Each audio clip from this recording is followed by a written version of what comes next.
Hi everyone, or anyone who wants to watch this, I guess. So, I'm going to talk a bit about the current media frenzy currently running right now over whether President Biden should step from running for re-election, pull a LBJ, and have someone else run for him instead. Someone who has any chance of going up against Donald Trump with as much efficacy as the Biden coalition was able to consolidate for the 2020 election. But also more really, I want to talk really about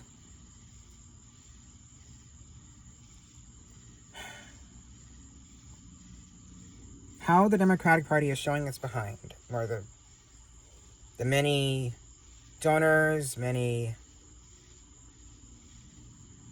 office holders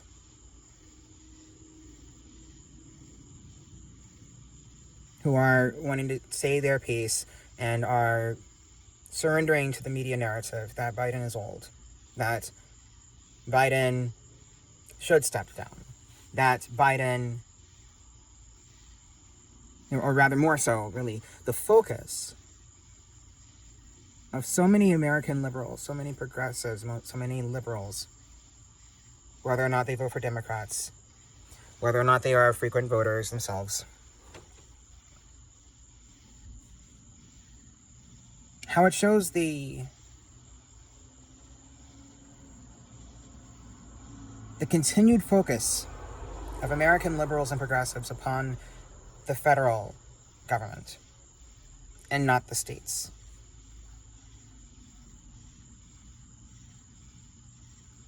I feel like we're falling yet again because of the Supreme Court and because we got our person in office to the White House in 2020.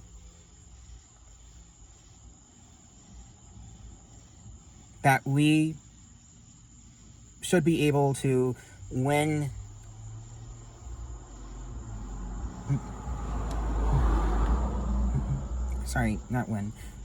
to try to fix the federal government and focus upon fixing the federal government. Ending the filibuster, packing the Supreme Court, reforming the elections of the U.S. House of Representatives, restoring the ability of administrative agencies established by the federal government to regulate, and to do so in a prompt manner.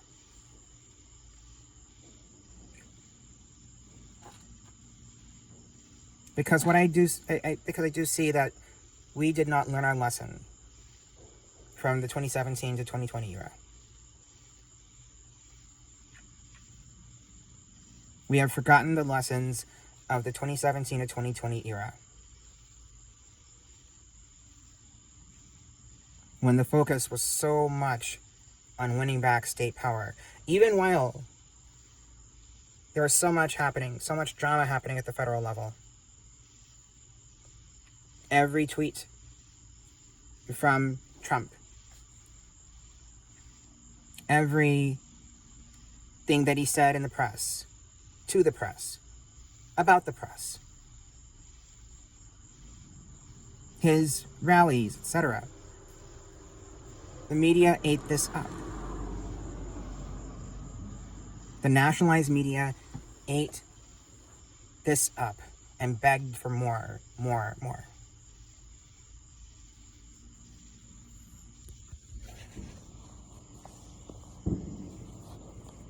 And that is, in my opinion, part of why President Biden doesn't have the best relationship with the media, really, despite everything that's been said about the media bias toward Biden. That doesn't explain why the New York Times has gone after him repeatedly. That doesn't explain why he refuses to talk to the New York Times. That doesn't explain why he just doesn't have that good a relationship with the New York Times or with other, or especially some other newspapers that pretend at centrism but really work more for their donors. Okay?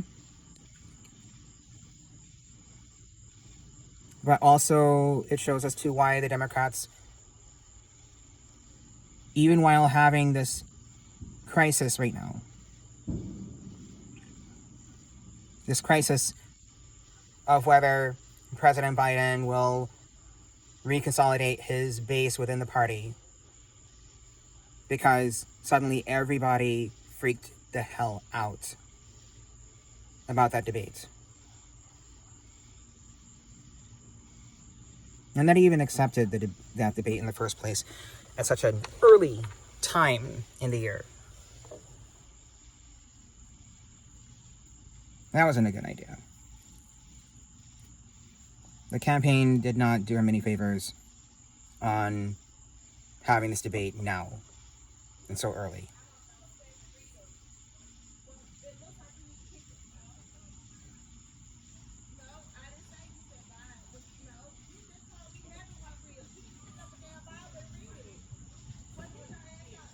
And I'm not even going to listen to that.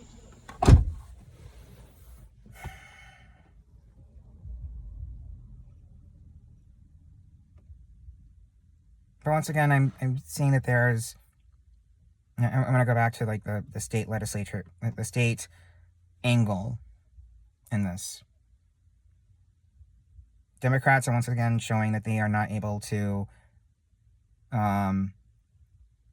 focus on winning back the states.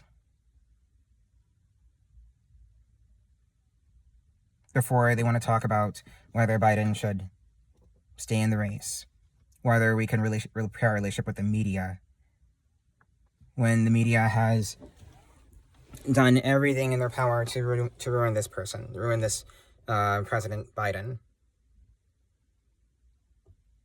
because he's not as amenable to the media as President Obama, or at least doesn't pretend. Oh my gosh. Sorry.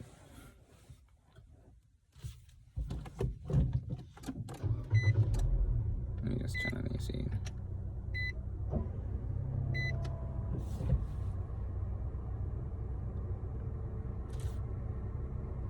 And I feel that this is the crisis here. The real crisis. That Democrats, liberals, progressives, even self-described socialists want to focus on the big things, the big solutions at the federal level to cure these ailments. Like the inability of Congress to function on most things except things that get that maybe the focus be focused more on defense and on military power.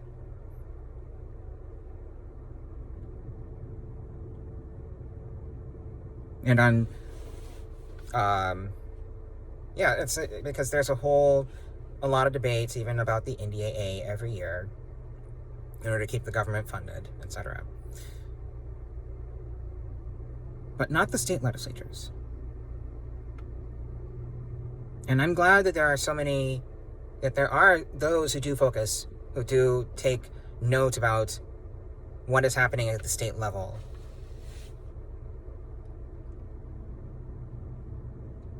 What is happening in the state legislatures, what executive actions are taken by governors and attorneys general and secretaries of states, what actions or rulings are made by state supreme courts.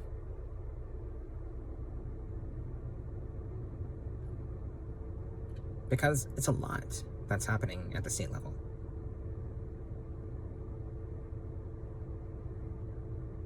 And so many people right now who are in arms or in confusion about how President Biden should step forward or what he should do next as the President of the United States and as the presumptive nominee for the Democratic Party in this election. So many of them, like me, live in red states in which the Republican Party is so dominant that there is no possibility for Democrats to win the majority that is needed in order to flip the state legislatures and flip the governorship and other executive offices.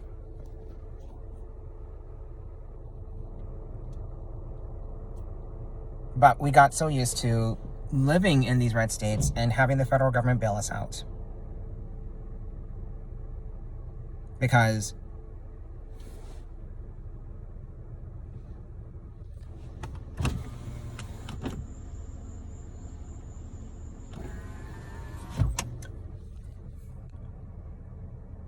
that was one of the big benefits of the New Deal coalition that eventually also gave us the Civil Rights Coalition of LBJ.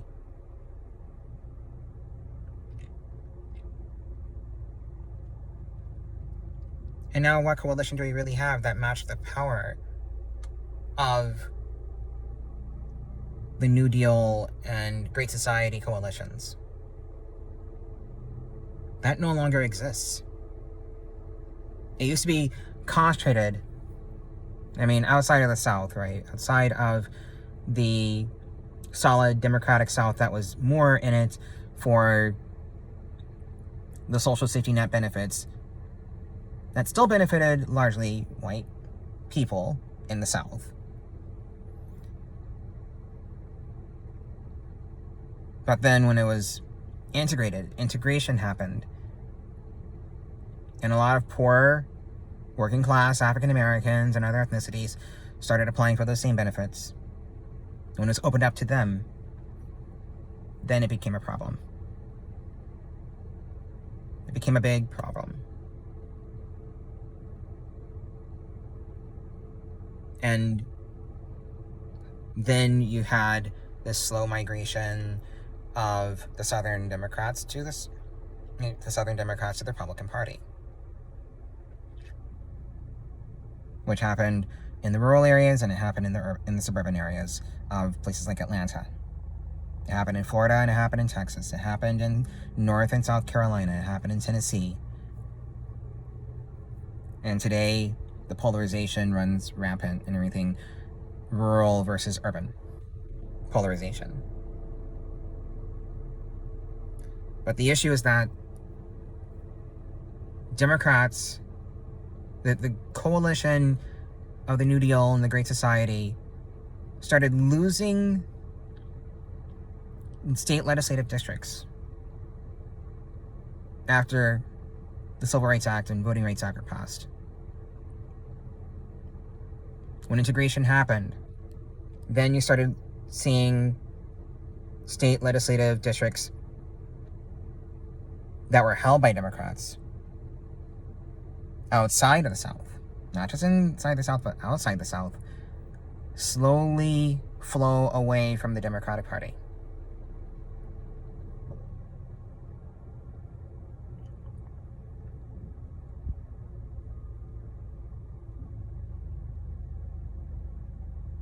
And the Democrats lost it by about 1994 when the Republican Revolution happened. Newt Gingrich became Speaker. And then they didn't gain it back until around the second Bush term, I think, when Bush was president. Then Obama became president in 2008. And then in 2010, they lost, just 2 years later, Democrats lost the majority of state legislative seats again, and they have not gained it back since.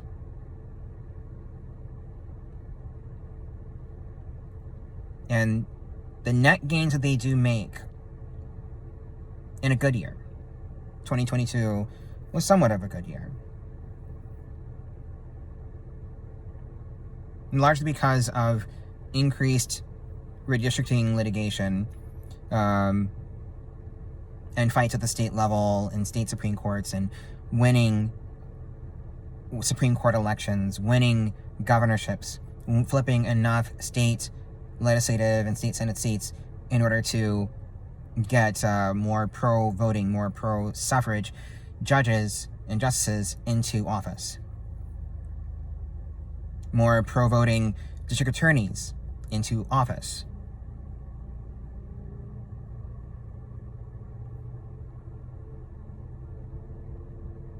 But still, despite, and I mean, going back even to to the Obama years,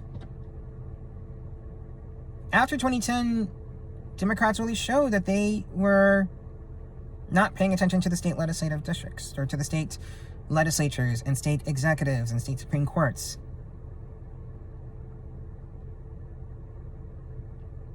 They really messed up there. 2014 and 2016 were an incredibly poor period for Democrats at the state level. The states level, if you will. We'll still be paying for that for quite some time. For that period. Democrats started only really winning again in the state legislative level in 2017 onward.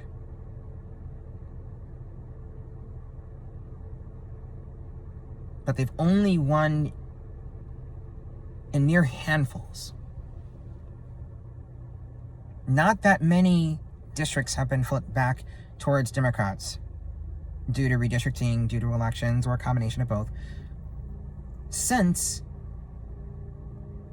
that time.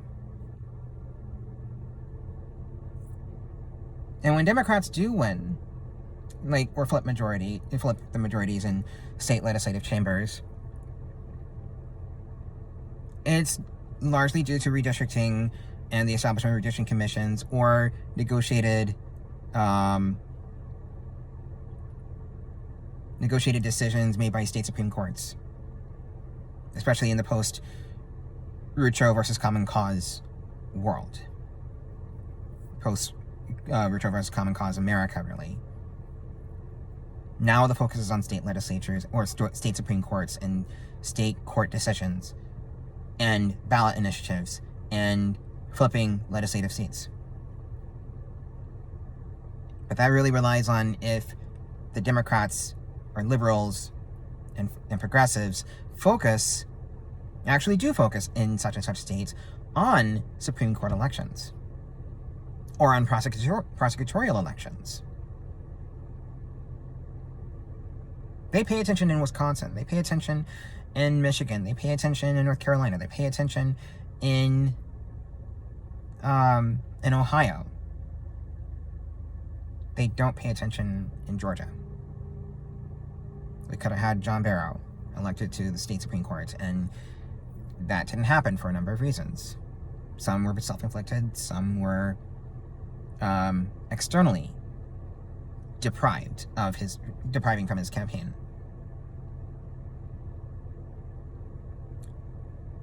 We could have had at least one liberal on the Supreme Court of Georgia.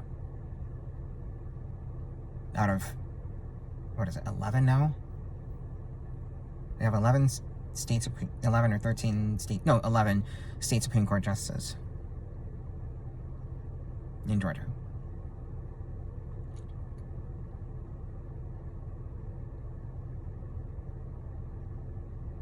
Democrats in the South still largely rely upon shifting demographics and federal intervention to protect them from the avarices and rage of the rural, exurban Republican establishment, nationalist, with the nationalist contingency being among the most emphatic to destroy a lot of the social policies enacted under previous Democratic presidents, under previous Supreme Court terms. They are among the most emphatic, next to, of course, the evangelical right-wing Christians and Christian lobby, and the pro-commerce and pro-free enterprise capitalist growth types. Those three constituencies are wanting us to lose this election. But not just this election, not just at the federal level. They want to make sure that Democrats never win Georgia, never win Texas, never win Florida, never win North Carolina, because that is their bailiwick. They kind of know that, maybe except for Georgia, Democrats are not able to win even these big states in the South. Because the type of people who move to these regions, more often than not, they're coming there because they somehow agree with the political culture. Or they move there because they expect the federal government to intervene and protect them, and their rights, their federal rights, will be respected in these states if they're liberally interpreted. While these are being frittered away, they're being whittled and chiseled away quickly, very hard, painstakingly hard. And they're successful at this. They have gotten rid of the Chevron defense. They're going after everything else now. I really don't even expect the Voting Rights Act and the Civil Rights Act to be long for the world.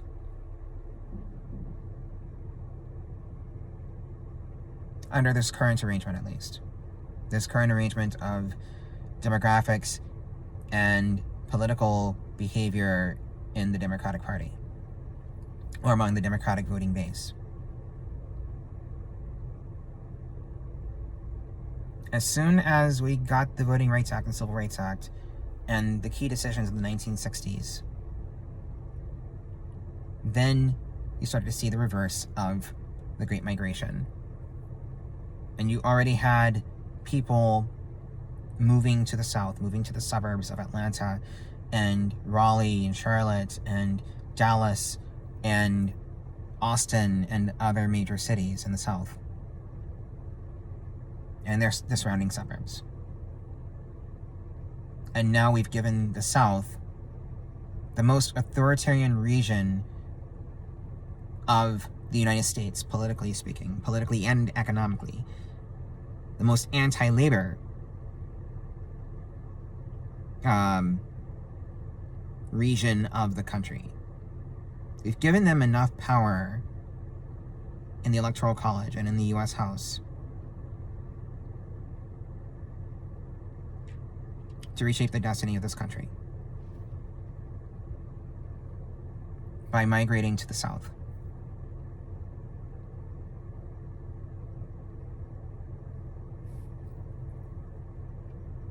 We will be paying for this for quite some time.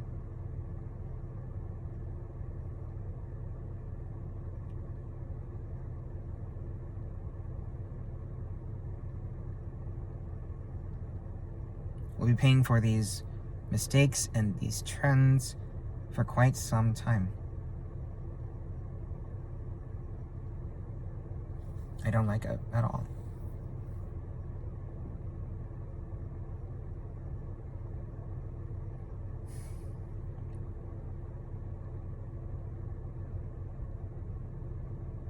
So while people freak out over the presidency and over the Loper-Bright decision and over Trump v. U.S. and over these decisions by SCOTUS and freak out over Biden like effing up the debate and the inability of Congress to do anything because of the filibuster and because the Democrats in the Senate and are just, for the most part, so milquetoast for being liberals and ostensible progressives. So much focus on the federal government by Democrats, which Republicans are also paying a lot of attention now to the federal government too. See also Project 2025. They know what they want to do with everything else that Democrats want the federal government to be able to do.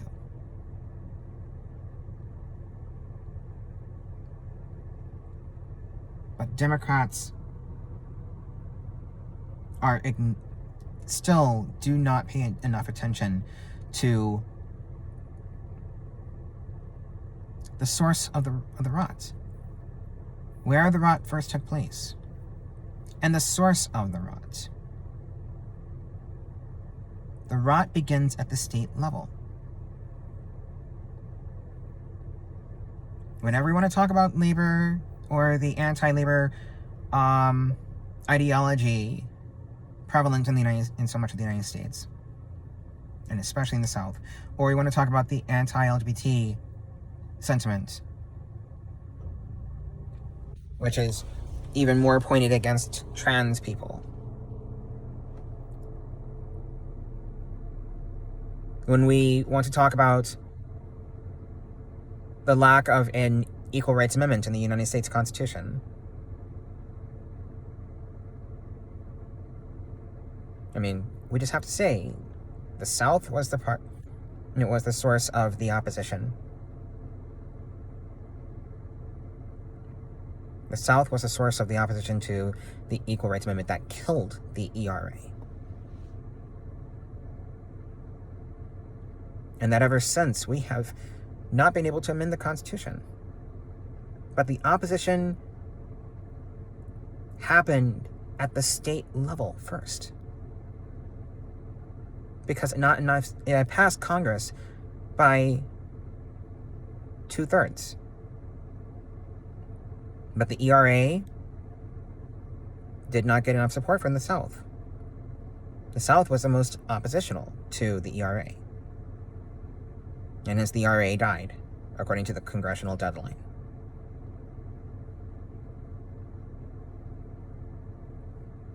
The source of the rot is the South, at the state level. And when we give power to states, the demographic and economic power to states who have a history of a poor political economy, an authoritarian political economy, I think this is the end result. This is the end result.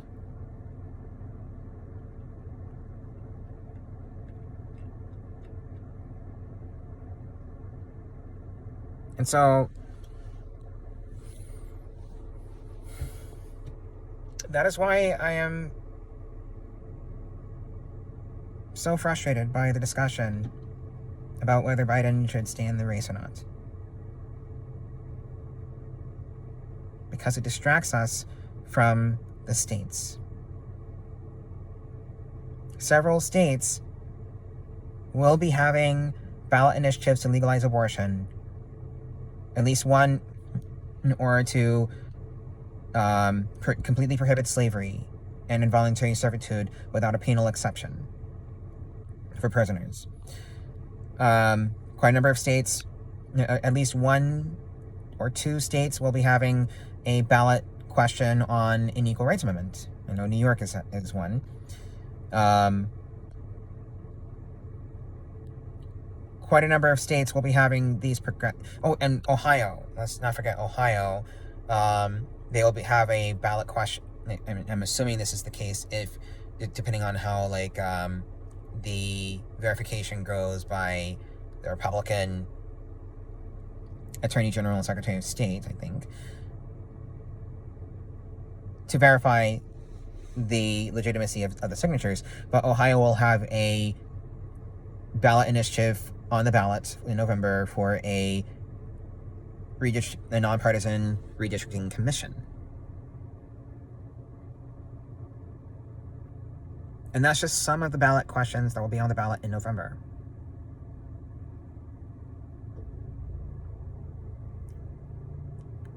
I wish the attention was being paid more to those ballot questions and to these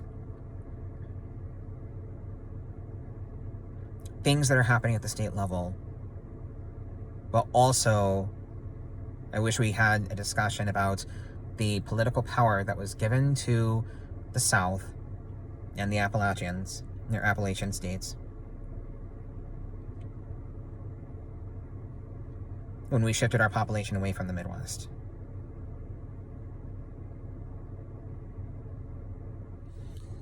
And due to our manufacturing policies.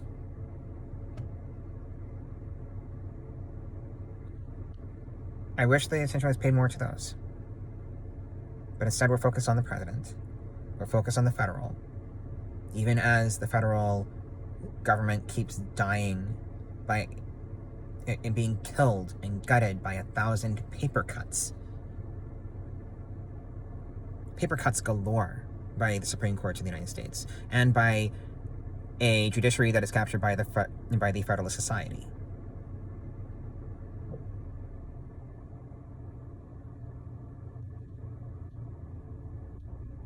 I wish there was more focus being paid even to the need for interstate compacts that can preserve a lot of what is being gutted by the Supreme Court. Interstate actions. Interstate actions that would protect and build a social safety net, and an environmental safety net, and an energy safety net, and so many other safety nets that we need right now in order to reduce our carbon emissions.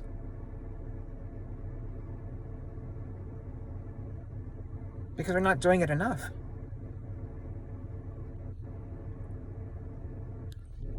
Let me turn this thing off too.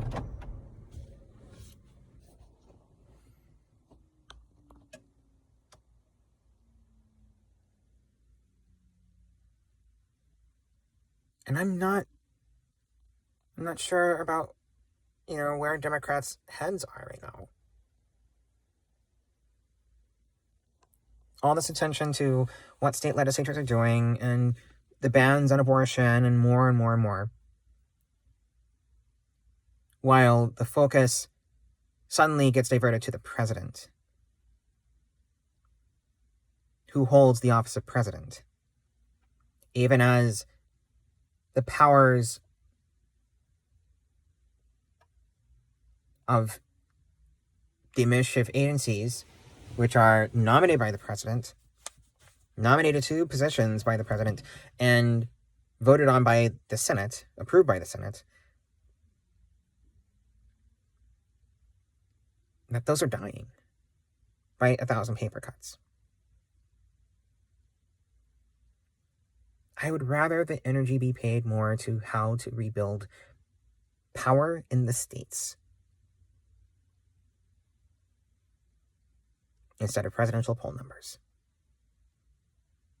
and congressional poll numbers. I am tired. I am depressed again. Because it's going to be the next several months. And then, even if Biden wins, and I hope Biden wins, it's still going to be years of having to do cleanup.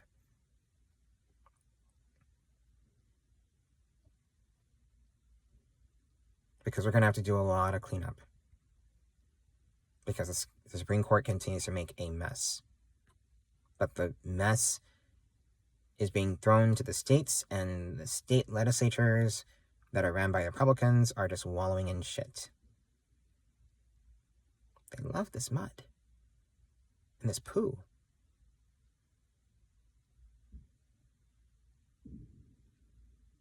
It's awful, really.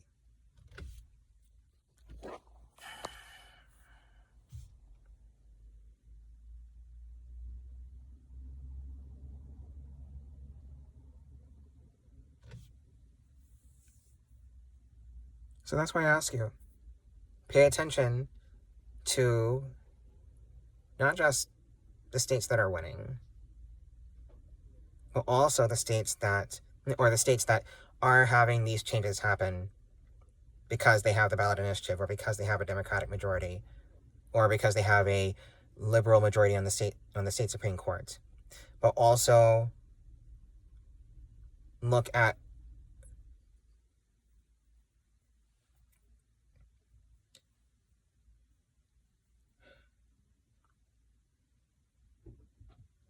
where you live.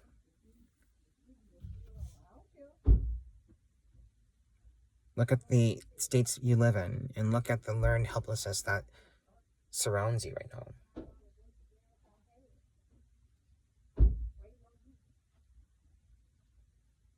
Because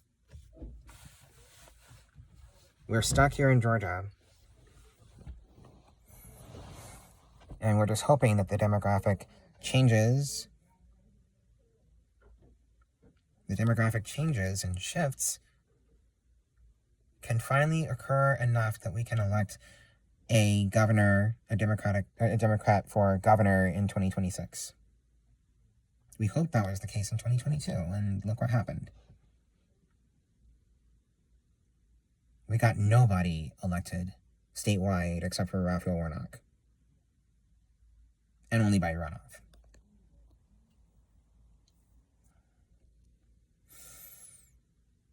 That's frustrating.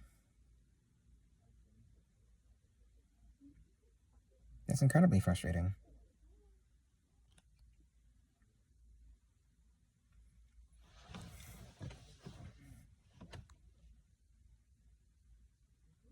And then I have to think one more thing too. Linking it back to the fact that the South only rather recently in its history became more urbanized. Only rather recently, because this used to be a very agricultural region. It still is an agricultural region.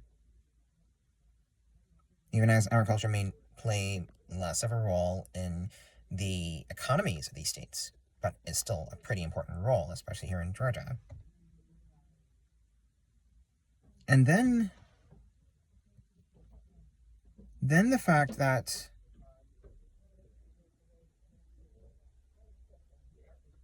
the Supreme Court. The fact that climate change is happening as well. Climate change is running apace.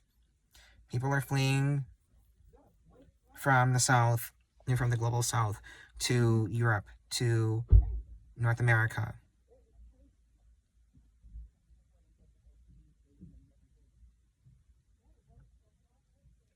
Just fleeing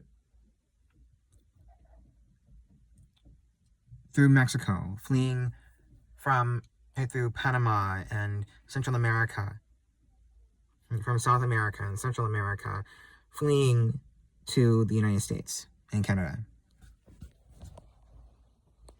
People from North Africa and from North and maybe also West Africa, fleeing from West Asia to Europe.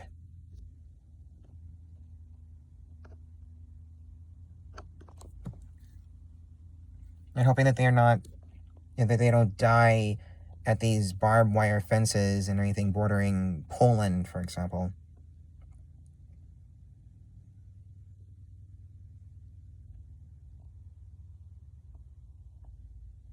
Because climate change is making a lot of people unable to grow food. It is savaging agriculture in a lot of areas. It is upending the quality of life of so many people in the global South.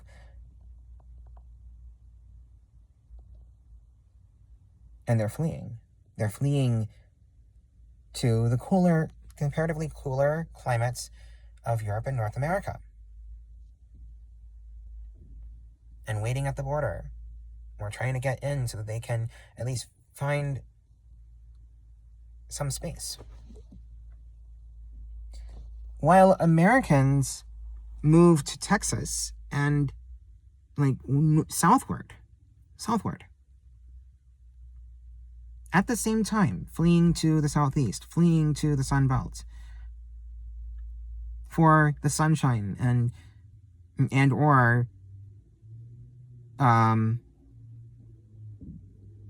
warmer temperatures and or lower costs of housing and cost of living.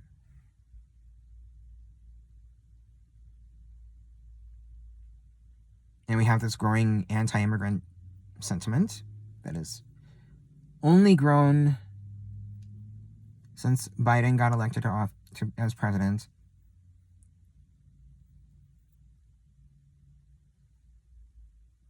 It's only grown.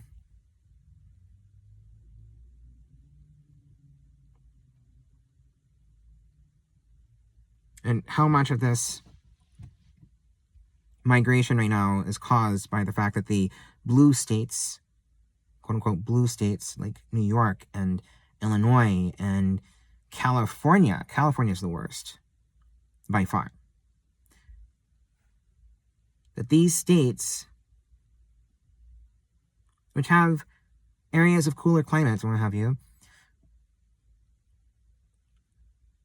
and they may vary in terms of their, economies and everything. California having the largest economy of all 50 states. While states like Michigan and what have you, they have lost population consistently over the last few census cycles because of their, of the lack of jobs and the lack of affordable housing in a lot of these states in the Midwest and the Northeast. But how much of this is due to the fact that the zoning laws of these states are biased towards single-family zoning and parking mandates and other municipal and county laws. Oops.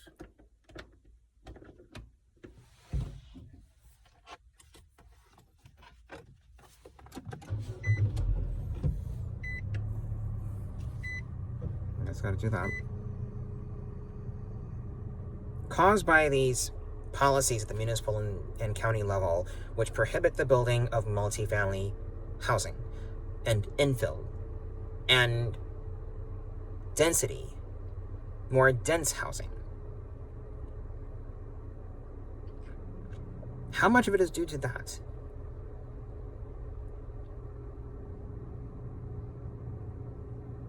Because it's pretty bad. And I gotta hand it to the YIMBY movement. They are in a bit of a fight right now with city governments in California and other areas who use environmental laws to protect their property values, their perceived property values, by preventing the building of multifamily housing or the upzoning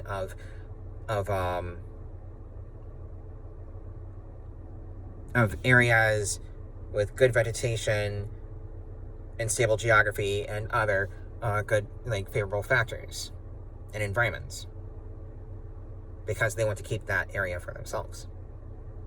Cities like Huntington Beach in San Francisco.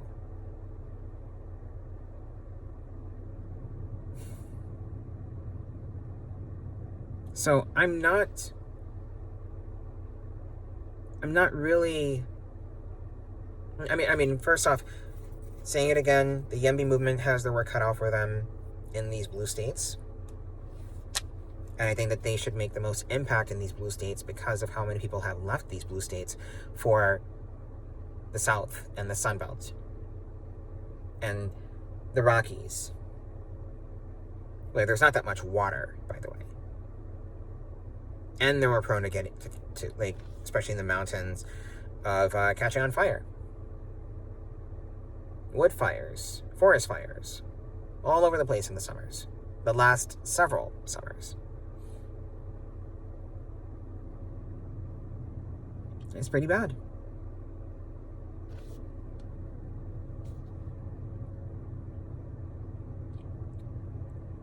And I believe that the housing crisis is deeply linked with the political function or dysfunction at the federal level by way of how it distributed power to states that with authoritarian political economies and with cheaper but still single-family favored housing in suburban areas, ever suburbanizing, ever expanding in sprawling areas. Yet their political economies have not changed one bit, even with all the population expansion that has happened in the South at the expense of these states in the Midwest and the Northeast and the West.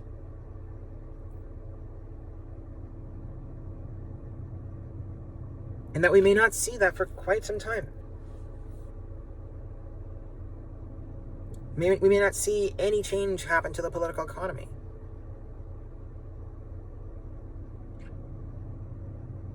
I mean, I have to even think of, like, how Maryland and Delaware, they being slave states up to the enactment of the 13th, ratification of the 13th Amendment to the United States Constitution,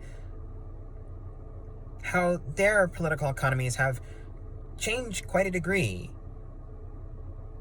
due to greater urbanization. I mean, I guess they have changed. But how long ago did that really change? And Virginia, as a state, the change over from being a solid South state, well, it wasn't too much a solid South state because, like, they and North Carolina both were states where Republicans always had a presence in the state legislature.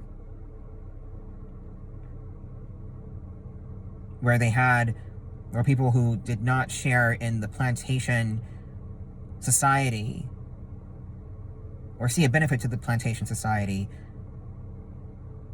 have always had a presence in the state legislature. Tennessee was also another one. But out of all of these states that had a continuous presence of people who were not in the plantation society, only Virginia has shifted to becoming a more blue state.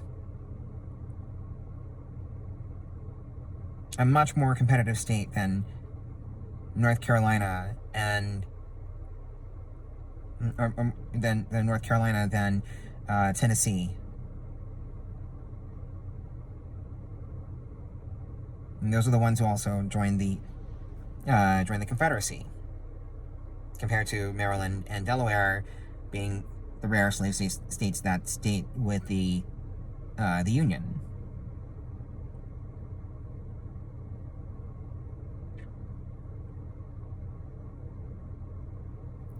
But that's intimately tied, in my opinion, to the political economies of these states. I think that they are. I don't know if I can explain it in this video, but I think that the current political and party compositions in their state legislatures and in the governance of these states is related to their political economies on a centuries-long basis.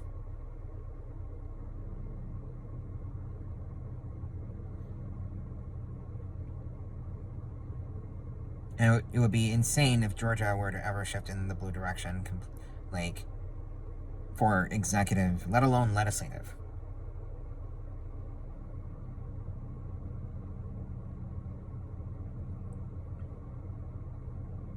because we don't have a good political economy. We don't have a non-authoritarian political economy because we are very anti-union in this state too.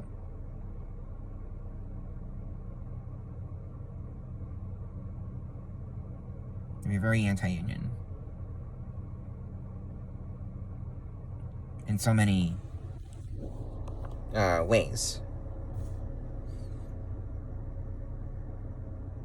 So my argument is that we should be moving more to the Midwest and rebuilding the Blue Wall.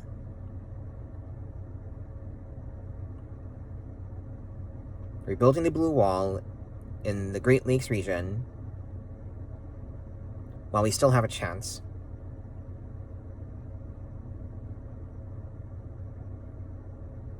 And not investing as much in the South that has an authoritarian political economy.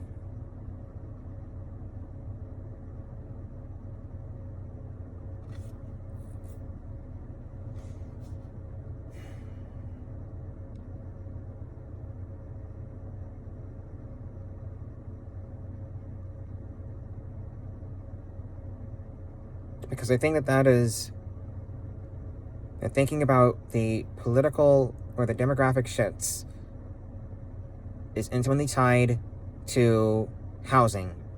It is intimately tied to migration policies. It is deeply tied to organized labor, or the lack thereof. It is intimately tied to the climate.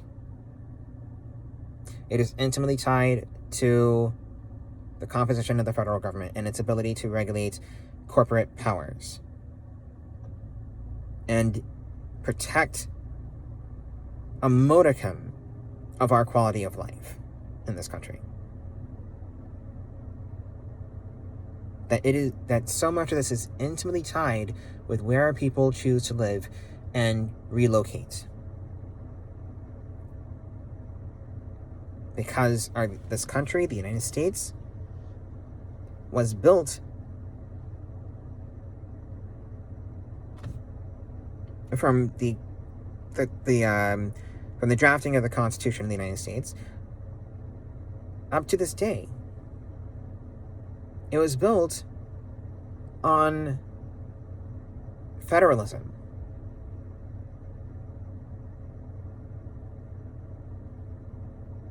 And even as more unification did happen, because unification and integration between the states it makes more sense because it is more efficient, right?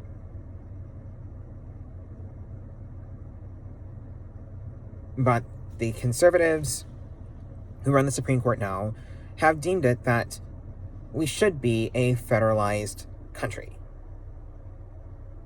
refederalizing the entire system for ensuring a decent quality of life. And now we're going to pay for that induced inefficiency.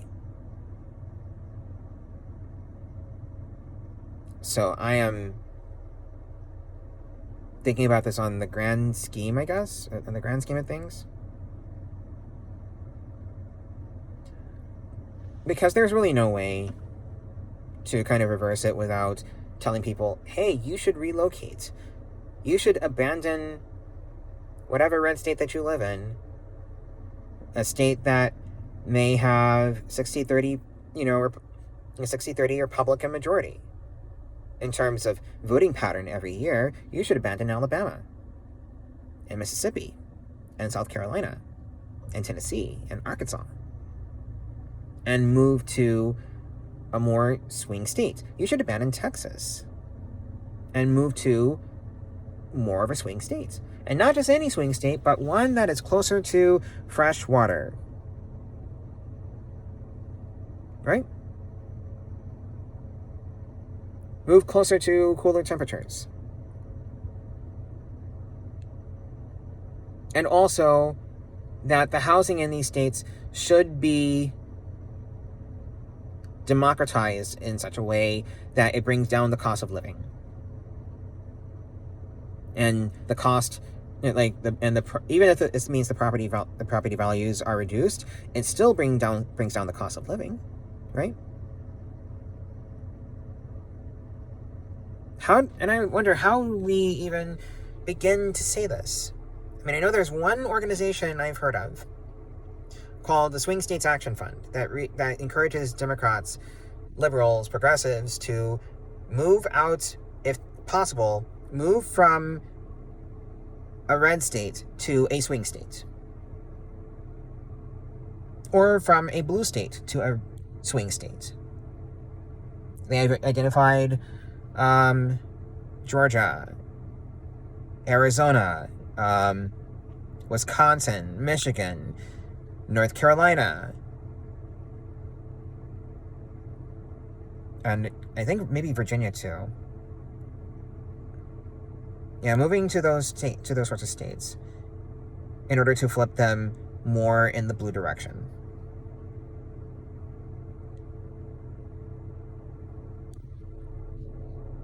In order to help win political power for the blue column. And I'm like, yes, that's very good. But you should also encourage these states to also open up housing. And we should really focus on the Midwest. We should really focus on states that are above the Mason-Dixon line.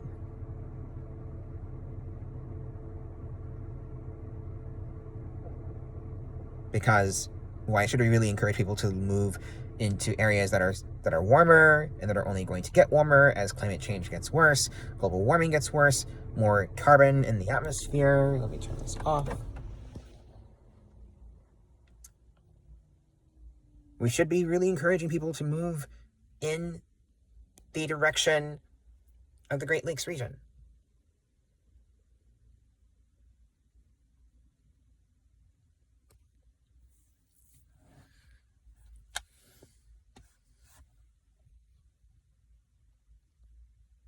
We should, really. It may not be the prettiest place. It may be very flat. But it has fresh water.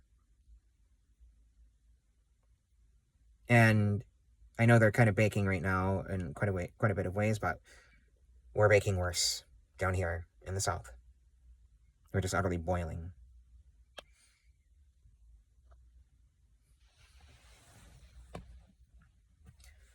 That's going to be perhaps my prevailing political ideology right now.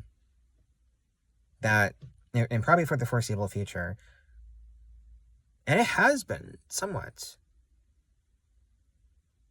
I got turned on to it by a certain Twitter poster and Twitter user who's now more on Mastodon, or the Fediverse, if you will,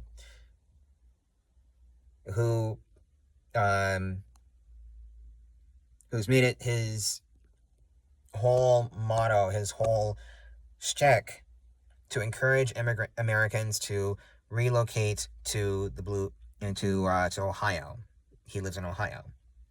Move to Indiana. Move to Wisconsin and Minnesota and maybe Iowa. Definitely Pennsylvania. All right, Pennsylvania, and relocate to these states, especially, in order to ensure a flip or like a changeover of the political destiny of the entire United States, more in the direction of progressive and liberal policy, and more integrative policy, and a greater social democracy. I've come to that to like a similar belief. I know it won't be pleasant. I know I'm Black.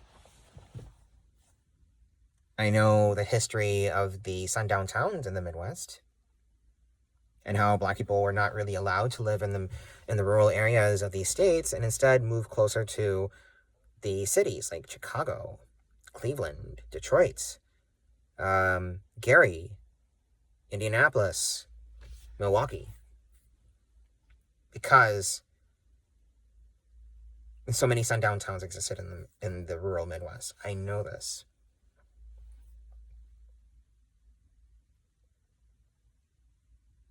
But at the very least, these states have more of a history of democracy. They have more of a history with ballot initiatives. Or at least in Ohio, Michigan, Illinois, at least they have that going.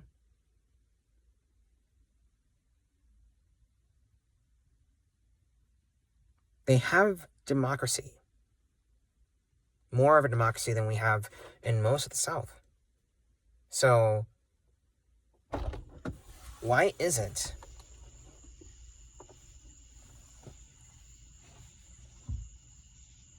that we, in my opinion, lie to ourselves that we made a good decision to move to the South when it was really an induced decision? Because the destiny of the United States as a country, and probably of the world, really, if you think about it, has only shifted in a pretty bad direction, even with the technological and scientific progress that has been made over the last half century and some change.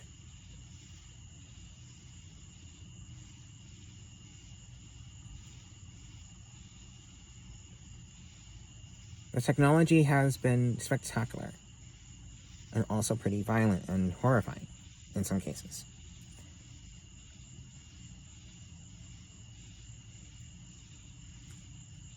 But I feel like the decisions made for relocating from parts of the country where that were closer to fresh water and that were cooler and that were more dense, I guess. I would say that they were probably more dense in population and construction of housing. The fact that so many of us moved away to these suburbanized areas and mixed suburbs across the South and using AC and using car engines and highways,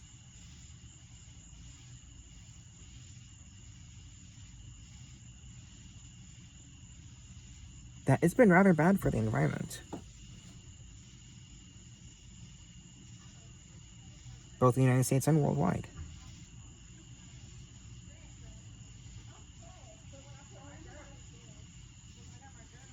And now we are paying for that. For these choices of moving to the South and having our existence in this region subsidized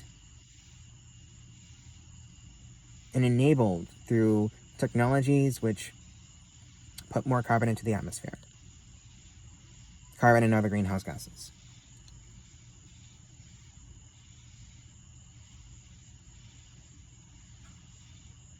And we talk a good game about solar energy and about electrification of the grid and so many other things that are technological advances that are more renewable. They are more renewable, of course.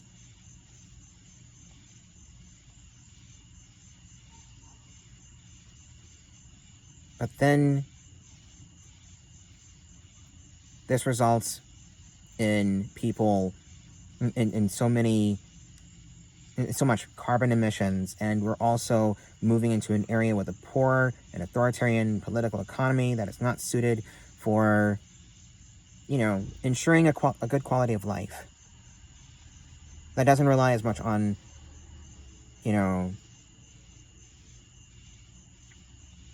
on basically industrial waste.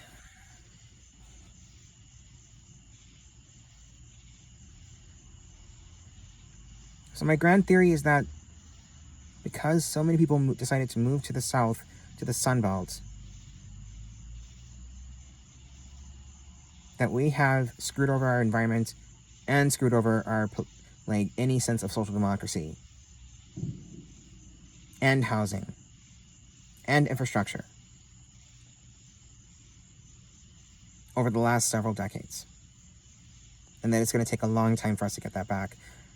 And it will take a long time for us to reverse that damage. But that we need to do this. We need to reverse the damage. So the discussion about the president and his fitness for running for re-election, miss me with that. As far as I'm concerned, I'd rather he run.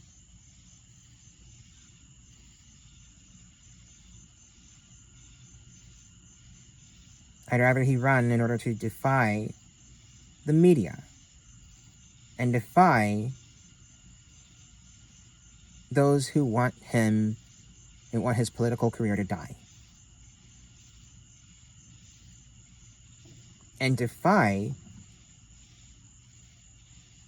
the reliance of the liberal and progressive constituencies in the Democratic Party upon the federal government to bail them out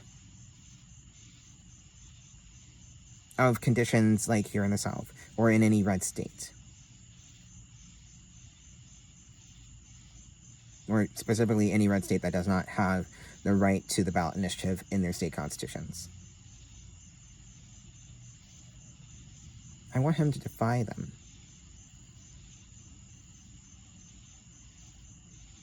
Because they have no one to unify around.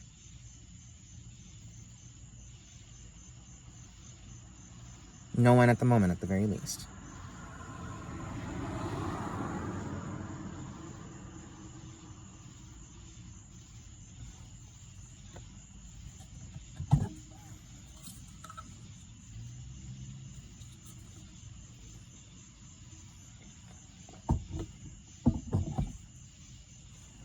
No one who's publicly come out, at the very least.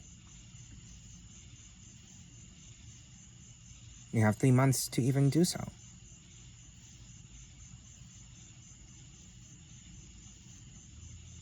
Who's going to do that in 3-4 months?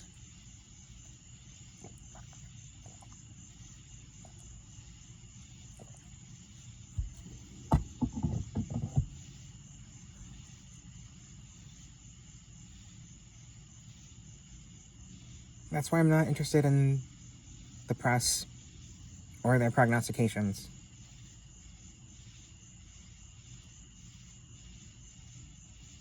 They miss the forest for the trees. Just like, and the liberals are also missing the forest for the trees.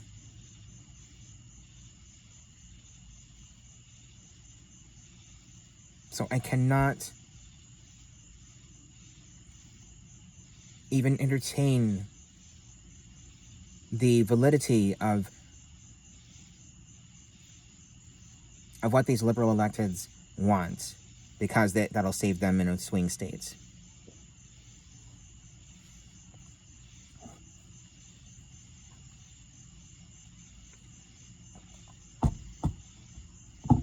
Because they were embarrassed by his performance.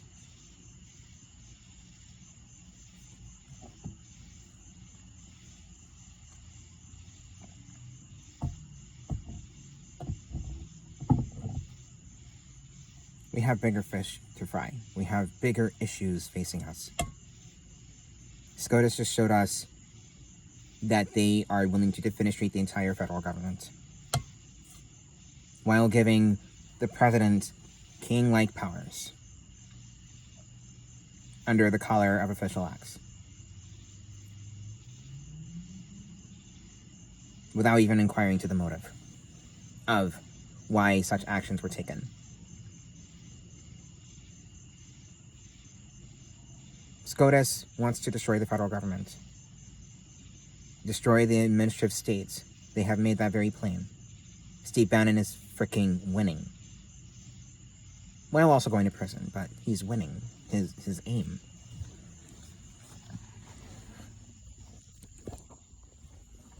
So I encourage everyone to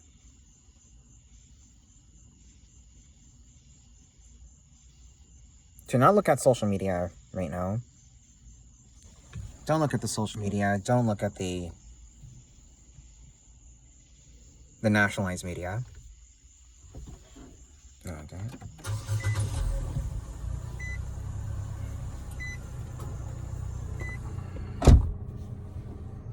Don't look at the nationalized media. Don't look at the people even advising that President Biden step down or not run for re-election. Instead, look at what's happening at the state level, both the good and the bad, and consider where you really want to live.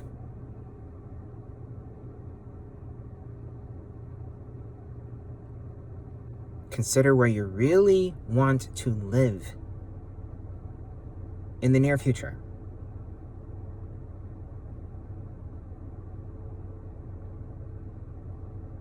Because no matter if Biden or Trump wins in November, you're going to need all the help. You're going to have to fight what is coming down from SCOTUS. You're going to have to fight for your quality of life. Fight for the regulations that you believe, if you're a liberal or a progressive, that you believe we should have in the society.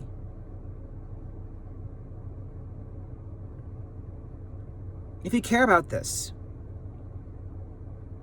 then look at how should the states react to this?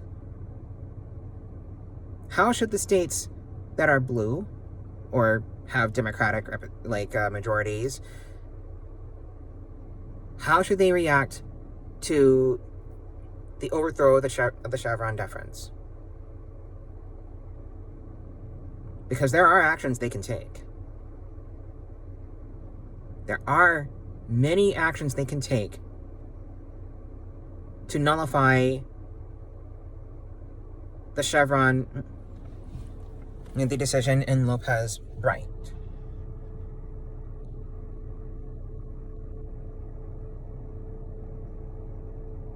I mean, stop even talking about packing the courts and ending the filibuster and all these other things that you don't have the votes to do, even with these ostensibly Democratic senators and this Democratic president and these Democratic members of the House, when you don't even have a majority in the House, by the way.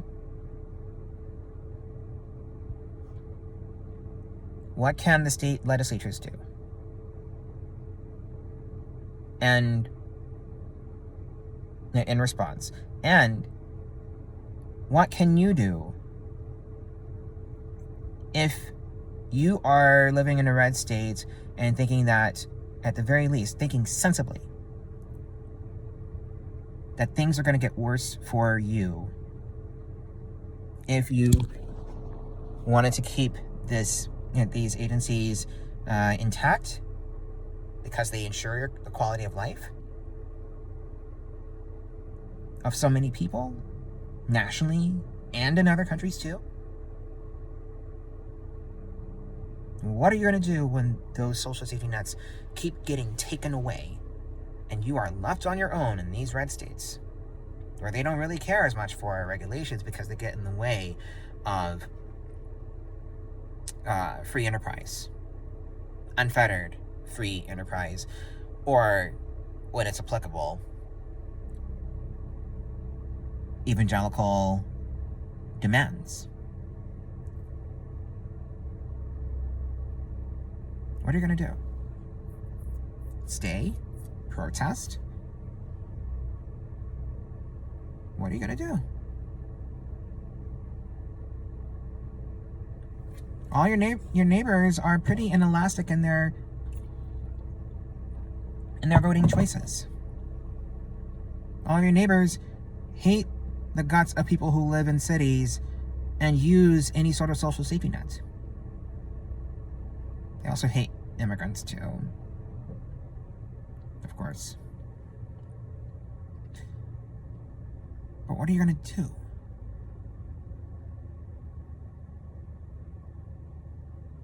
So focused on the president, not focused on what's going to happen now that the Chevron deference is dead. Going to happen to your quality of life if you live in a red state.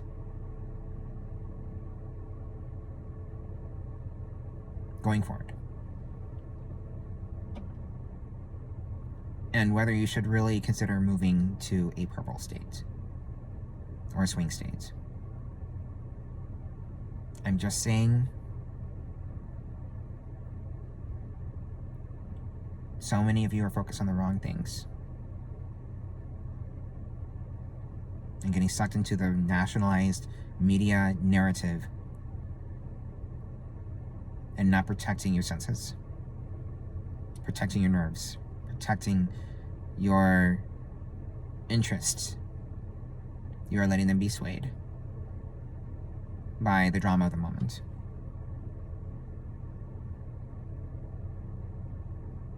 And I hate it for you. I hate it for so many of you.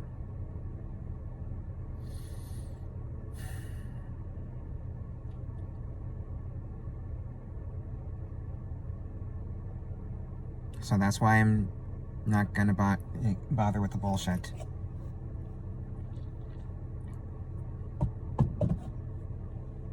I'm with Biden until he decides whether or not he wants to stay. And if he decides to leave the race,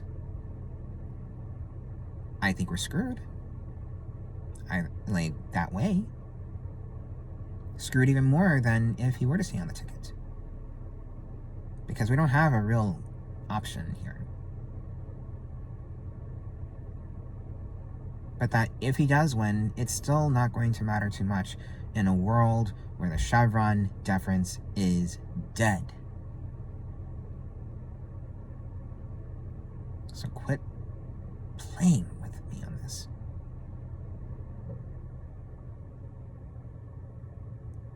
The Chevron deference is dead. Roe is dead. The ability of federal judges to rule on partisan gerrymandering is dead. Since 2019.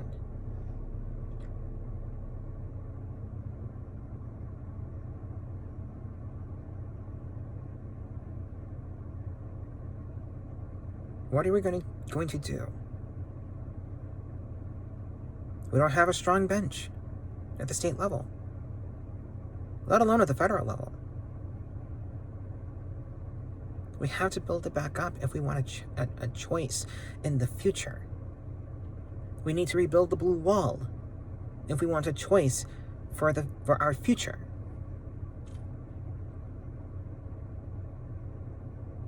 We must be able to treat the people who want us dead and want us destroyed and want us completely screwed over. We need to give them the same energy. Give them the same frickin' energy.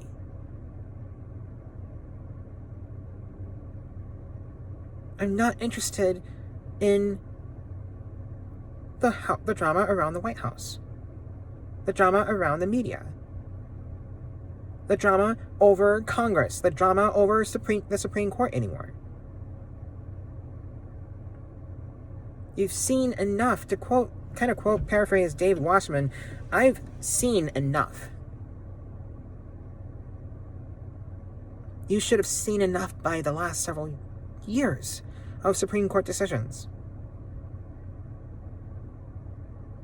And the inability of Congress to pass much of anything in these current conditions, these current constitutional conditions.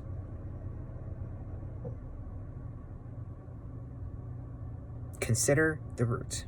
Consider the base of the rot. Consider the states. And if you live in a state that is worth saving. I hope you get that. If you're a Georgia voter, if you're not even a Georgia voter, but you live in another state, I hope you consider that the rot begins at the state level.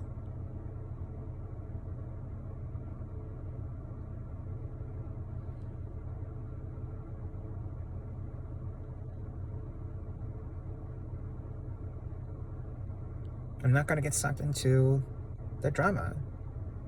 People love to watch the drama in the judicial circuits, and in the courtrooms at the federal level.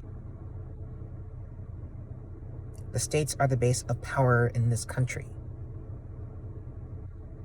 The Federal Society types have said as such. And they say such as long as it doesn't, in their view, violate the Constitution,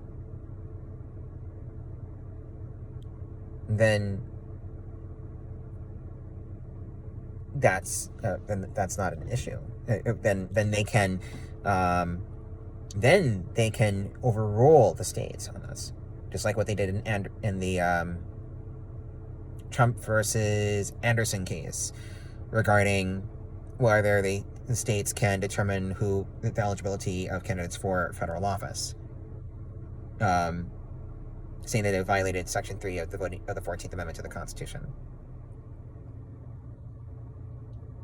But the states have so many more options. There are a lot of things that the states can do that the federal government cannot, and vice versa. But it's a lot more that the states have, more power. I would really recommend looking at what powers are held by the state legislature in your state. And that if you have a chance right now to even flip the state legislature, I hope you consider that. And then I hope you consider, if you're a state legislator and you live in a state where your party's in the majority, if you're the Democrat and a Democratic majority is in your state, I would suggest taking this opportunity to craft a response to the death of the Chevron decision, and go beyond just, let's pass various environmental regulations and everything. Start doing more interstate compacts. More interstate compacts. Right? More interstate compacts. Not just the National Popular Vote Interstate Compact. I like it, but that's not going to be the full response. That's not even close to half of the full response that is needed. You're going to need an interstate compact on congressional and legislative redistricting. You're going to need a compact on voting rights, especially as the Voting Rights Act keeps getting gutted. You're going to need so many more interstate compacts.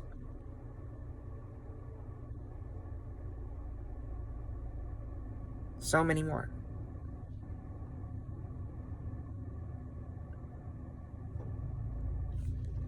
Because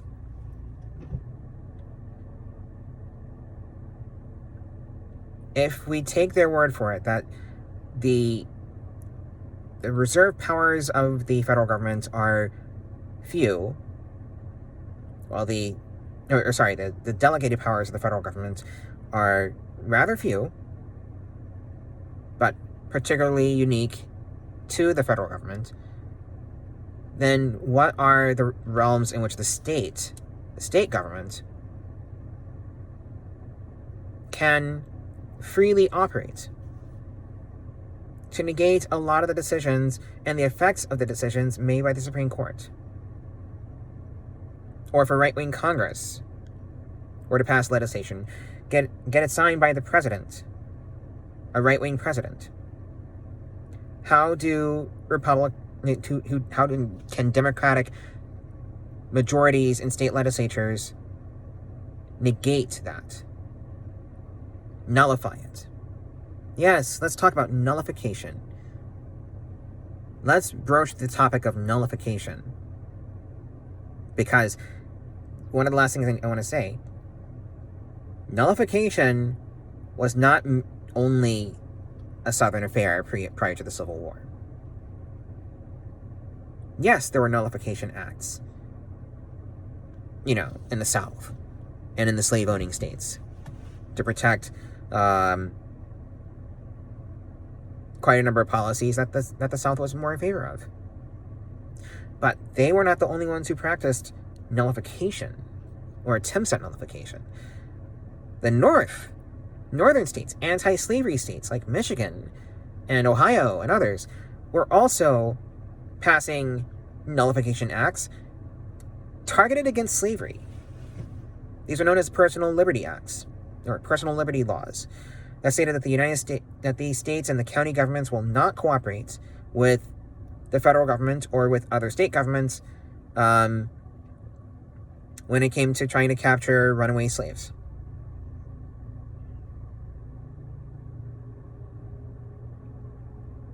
And they were not successful in all of them, but it was such an important idea in response to the Fugitive Slave Act passed in 1850. The the anti-slavery states, the free states, were incredibly hostile to the personal liberty law, to the Fugitive Slave Act. They were hostile to paddy rollers, slave patrollers, Very hostile. So it doesn't surprise me that they would pass laws that would nullify these laws and protect people who did escape from slavery, or do what they could, even though it wasn't completely enough for those who did escape into these free states, and those who did flee often had to leave the state and flee to Canada. That's how you got quite a few of the stories of the Underground Railroad going into Ontario.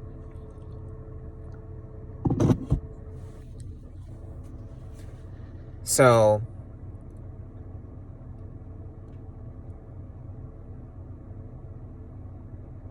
that was part of the lesson that I wish Democrats had learned back in the whole anti-Trump resistance era, 2017 to 2019. I wish Democrats had learned that and kept that in the holster, if you will. Kept that in their pockets. Let's say kept it in their pockets for ready access, because they want to do federal solutions to federal problems, and that is not how it works when the whole federal system is in a crisis and it is failing. You need state and interstate solutions and good interstate relations.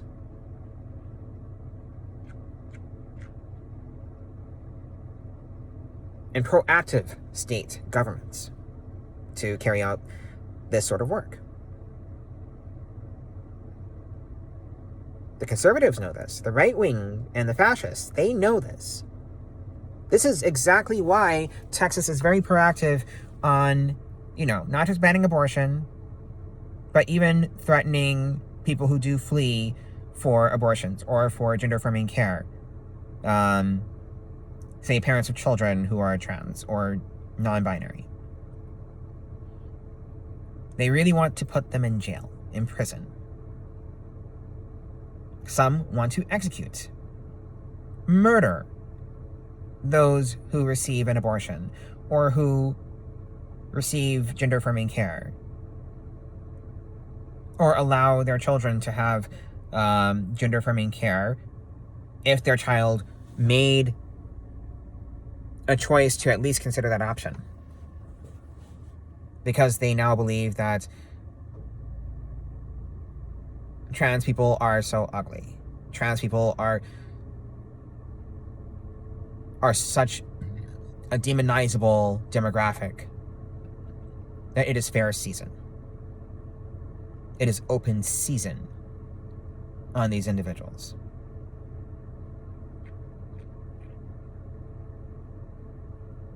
And the power of them to even issue subpoenas or warrants or demands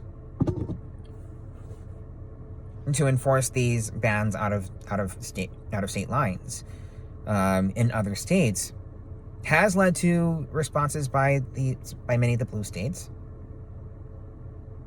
but they only go so far as protecting LGBT, or at least protecting those who do flee, saying that we will not comply or honor requests for their return.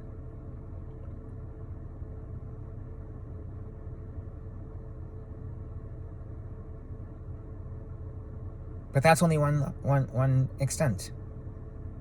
What about assisting those, who do come, in getting housing?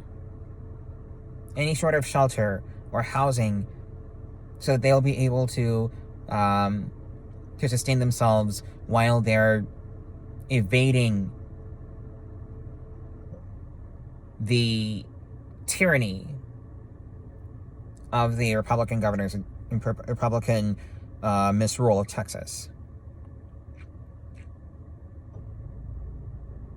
or Tennessee, or these other states, Idaho, even. Who, like, how are we even, making sure that while they are within our state lines, I'm not saying ours, I live in Georgia, but if I were in a blue state, how would we protect those who do flee to us and ensure that they have housing and basic amenities and are able to integrate in society if they need to, integrate into their communities if they need to, for however long they need to? Then how do we make sure that those who are stuck and don't have the ability to even leave their states, but are looking at the option, are able to come to our state?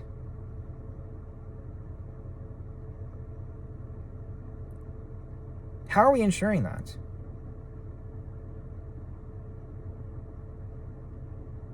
I hope we can get some answers regarding that.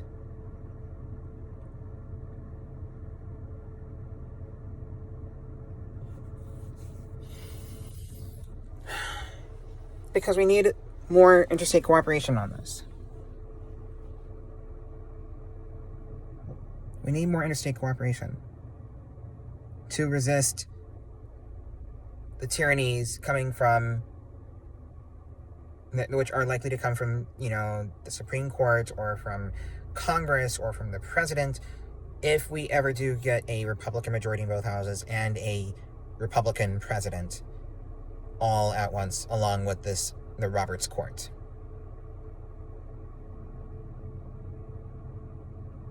We need to be able to protect each other.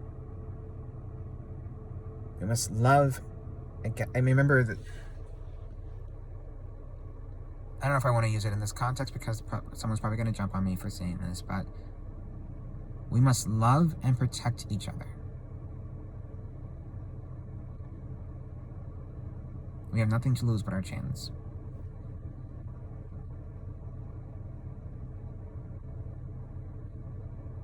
How do we protect each other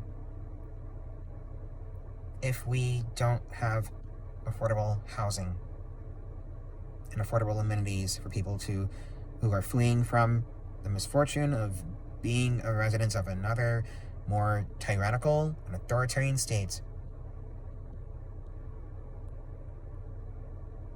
when they need shelter?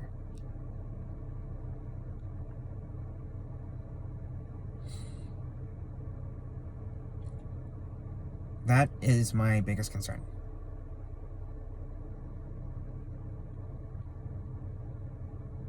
That's perhaps an existential concern. That we posture, that the blue states posture as bastions of freedom, or try to, but they don't have the ability to accommodate people when they are coming from tyranny to this freedom. Where is the freedom when you don't have the ability to house yourself or find affordable housing? That needs to be nipped in the bud.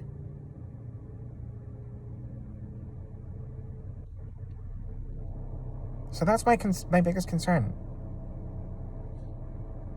That's one of my biggest concerns. We are so focused on the president and whether we're going to have a second term for Biden this late in the game, by the way, while we ignore and don't pay enough attention to the fact that blue states that say that they are bastions of freedom are not accommodating their own residents and are having a lot of people end up in the streets. See also the Grants Pass decision regarding homeless encampments, which emanate because Oregon is still trying to build more housing. They still have a backlog of housing. Even with the reforms they did make at the state level, they still have a backlog of housing.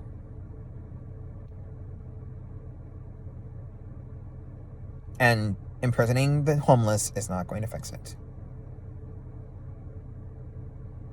It's going to expose more people to an already overly inflated prison system, or series of prison systems across the United States.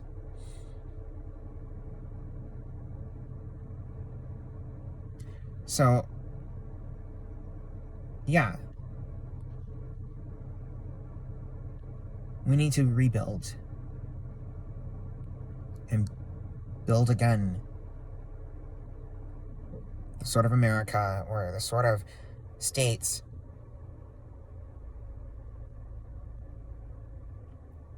that we'd want to live in, and that would respect our rights and respect the desire for a social safety net that we want. Because the federal government is increasingly unlikely to support that social safety net in the coming years. Largely because the rot began so many decades ago, and all of it is coming home to roost. All the chickens are coming home to roost. We need to fix this. And we need to fix it starting now.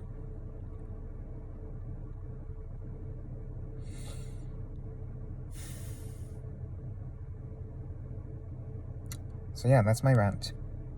Anyway, bye.